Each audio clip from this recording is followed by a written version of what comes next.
Muito bem, pessoal. Função média é a próxima função.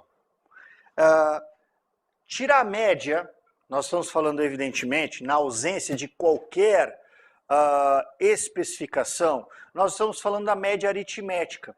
E a média aritmética é muito simples, até mesmo matematicamente, não é? Nós somamos um certo conjunto de elementos e depois nós dividimos o resultado dessa soma pelo número de elementos que acabaram sendo somados lá no final.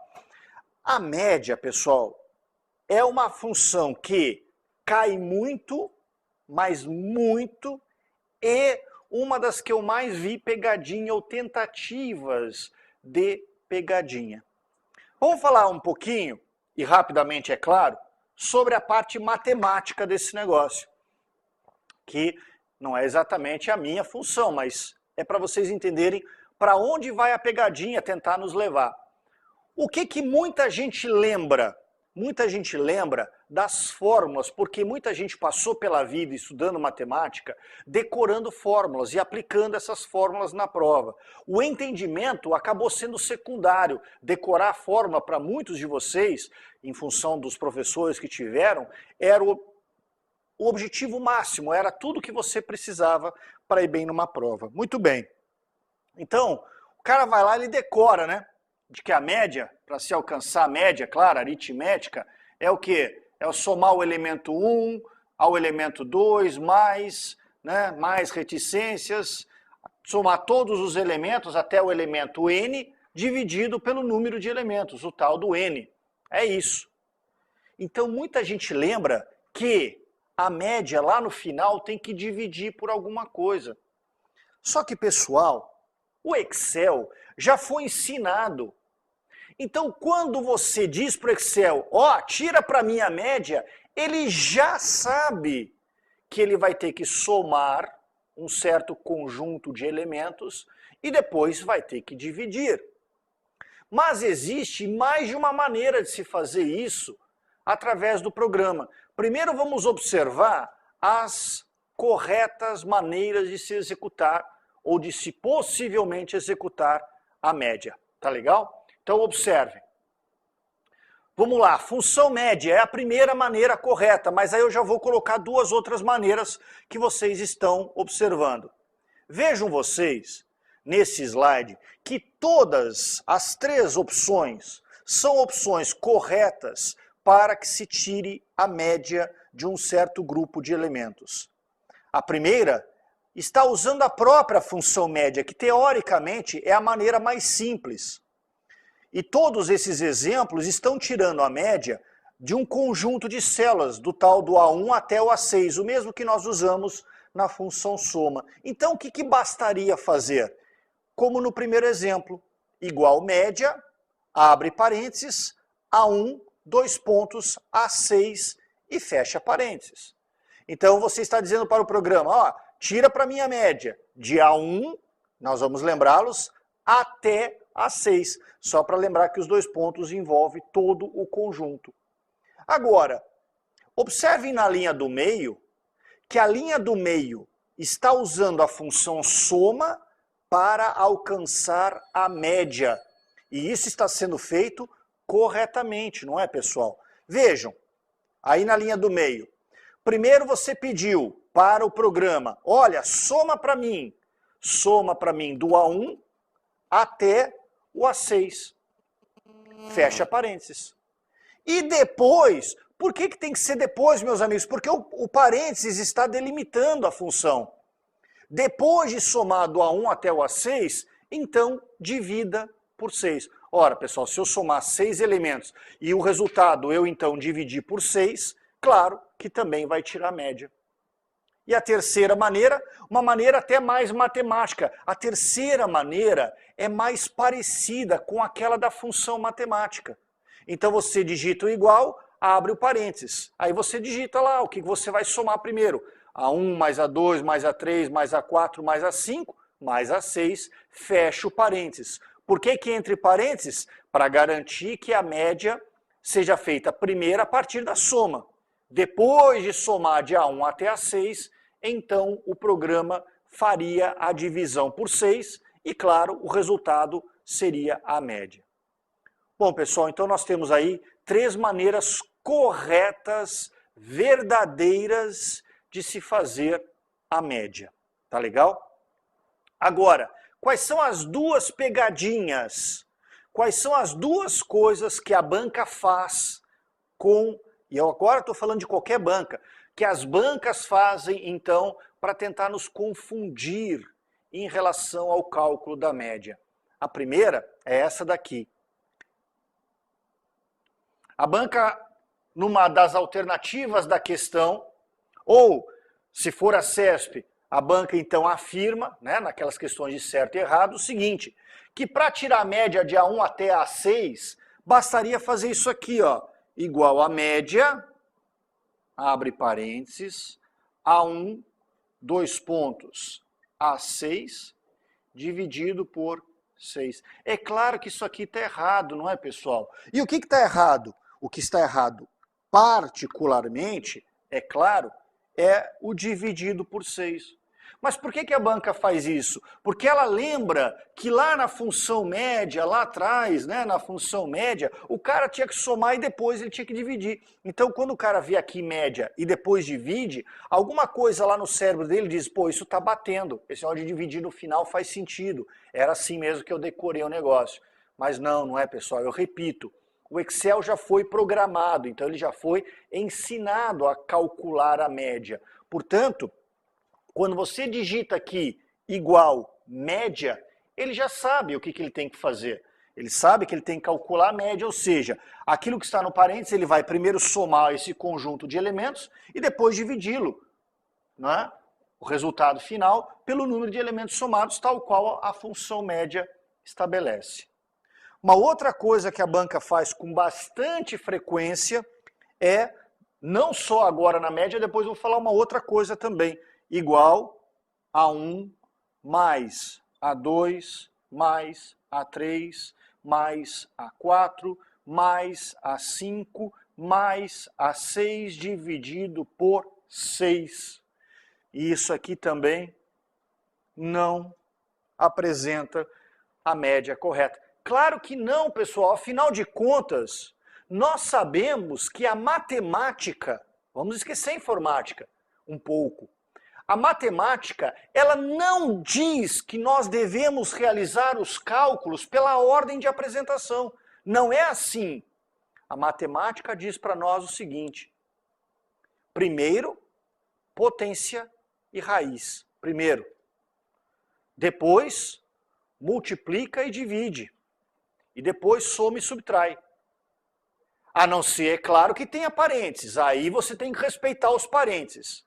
Então, pessoal, na leitura, se eu somar A1 mais A2 mais A3 mais A4 mais A5 mais A6 e então dividir por 6, claro que daria a média pela leitura. Só que o Excel, ele não lê daqui para lá, ele vê todo de uma vez. E o Excel vai fazer o quê, meus amigos? Ele vai fazer primeiro, a primeira conta que ele faria é A6 dividido por 6, não é?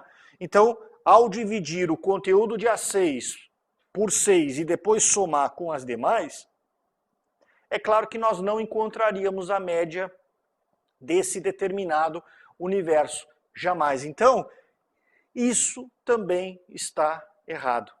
Por isso que no slide vocês observaram o quê? A maneira correta foi aquela em que abriu-se parênteses aqui, antes do A de A1, e fechou-se parênteses depois do 6 de A6.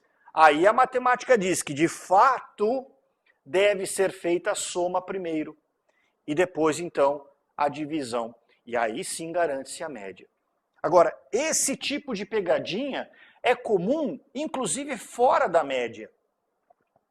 Montando aí um exemplo bem rapidamente para vocês, principalmente a CESP. Se tem uma banca que gosta de usar esse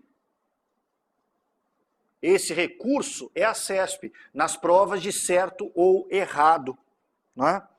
A CESP apresenta uma tabela bem pequenininha, que quando as coisas são menores, a gente já não tem uma sensação de dificuldade muito grande. Então ela apresenta uma tabela com apenas 3 células preenchidas, só 3. Por exemplo, 5, 3 e 2 na coluna A. E as demais células da tabela apresentada estão todas vazias. Aí a banca diz o seguinte, elas inventam já às vezes uma célula bem distante. Lá na célula F217 foi ditado igual a 1 mais A2 multiplicado, lembrando que o asterisco é a multiplicação, multiplicado por A3. E a banca então diz, muitas vezes, que o resultado obtido é o 16. Por que ela faz isso? Porque você está com pressa, você está nervoso, papapá, papapá, papapá. Aí você vai e resolve, né? Vou pela ordem, vou fazer errado. A1 é 5, A2 é 3. 5 mais 3, 8. 8 vezes A3, que é 2, 8 vezes 2, 16. Eu tenho a sensação inicial, se eu me distrair, de que está correto, mas nós temos que fazer corretamente. Então, corretamente é, primeiro, A2 multiplicado por A3. Essa conta vem primeiro. Não tem parênteses nem nada, né? Então, A2 é 3, 3 vezes 2, 6. 6 mais 5, que representa o A1, o correto, verdadeiro resultado é 11, não é 16. Mas a banca tenta pegar pela sacanagem ali. Então, muito cuidado com isso. Isso é fundamental para vocês. Tá certo? Então, essa é a função média.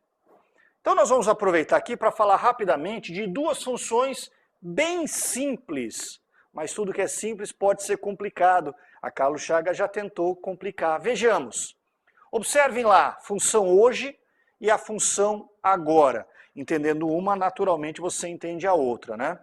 Ora, pessoal, você nunca diz que horas é hoje e muito menos você diz que dia é agora. Não é exatamente assim que a gente se pronuncia, que a gente se expressa, melhor dizendo. Então você diz que dia é hoje, que horas são agora. Então a função hoje tem a ver, claro, com data. E a função agora tem a ver com a hora, né? O tempo. Então veja, igual hoje, abre e fecha parênteses. Não pode colocar nada dentro dos parênteses, tá? O que ele vai fazer? Insere a data atual no modelo 01/01/2011, ou seja, no chamado modelo abreviado de data. Porque poderia também, pessoal, existe um modelo extenso da data, que seria o quê? 01 de janeiro, janeiro escrito por extenso, com o D antes, né? De 2011, mas ele insere no formato abreviado. E a função agora, ora, se hoje é data, o agora é hora, então o modelo do Excel para as provas de concurso público é o modelo da língua portuguesa. E a língua portuguesa associa a função do horário ao relógio de 24 horas. Então, caso fossem 4h45 da tarde, né, o modelo é este do slide. Então, igual agora, abre e fecha parênteses. Insere a hora atual no modelo 16:45, ou seja, 4h45 da tarde. Ora, o que já foi feito? Eu falei da Carlos Chagas, você deve estar curioso, se não enfrentou essa questão já. A Carlos Chagas simplesmente, numa questão de prova, diz o seguinte: o usuário digita numa célula igual hoje, abre e fecha parênteses, e obtém como resultado a data atual por extenso. E o erro está no extenso. Como vocês podem observar, mais uma vez no slide, o modelo é o modelo da data abreviada. Tá legal? Então, essa foi a pegadinha. Outra coisa, pessoal, detalhe final. O Excel não tem calendário, o Excel não tem relógio. O Excel não sabe que dia é, que horas são. Então, ele pede ajuda para o programa que administra o computador. E nós já sabemos, porque estudamos isso lá atrás, o programa que administra o computador é o sistema operacional. Então, o Excel vai lá e diz: ô Windows, vem cá, que horas são? O Windows responde, o Excel vai lá e coloca, não é? Ah, mas o meu computador está com problema. O relógio está zerando todo dia e a hora fica errada. Azar o nosso, se isso acontece. Né? Ele vai inserir a hora do sistema. Ele não vai procurar no site da Microsoft, não vai procurar na NASA, na internet, não vai procurar em lugar nenhum. Ele vai pegar o horário do sistema. Estando incorreto o horário ou a data do sistema, é claro que a inserção de dados também. Outra coisa, a hora inserida desta maneira ou a data inserida desta maneira, elas não são automaticamente atualizadas. Existem até procedimentos para você atualizá-las, mas vejam, graças a Deus, não é, pessoal? Eu quero saber, por exemplo, eu anoto lá numa tabela em quais dias eu estive aqui fazendo a gravação dessas aulas. Aí eu coloco lá, estive lá no domingo das 23 às 1h42 da manhã. Como é que eu vou explicar isso em casa? Não sei, mas estive lá gravando essa hora, beleza. Aí eu insiro isso no Excel. Poxa, 3 dias depois eu abro o Excel e ele me diz que eu gravei exatamente naquele dia e naquela hora, porque ele atualizou automaticamente? Não. Ao inserir uma data e ela entra lá como 1º de janeiro de 2011, todas as vezes que você abrir o arquivo, esta é a data. Inseriu a hora 16h45, esta é a hora que você vai visualizar no sistema todas as vezes que abrir aquele determinado arquivo. A atualização é possível, mas deve ser manualmente executada pelo usuário quando assim lhe interessar. Pela inserção simples, ela não será posteriormente atualizada. Cuidado com esse detalhe. Tá legal? É isso, pessoal. No próximo bloco, algumas funções, são 4 em conjunto, muito importantes, e existe uma torção entre elas que alguém poderia tentar, né, prejudicá-los. Tomem cuidado, façam uma pausa, tomem um gole d'água e depois vão para o próximo bloco. Até lá.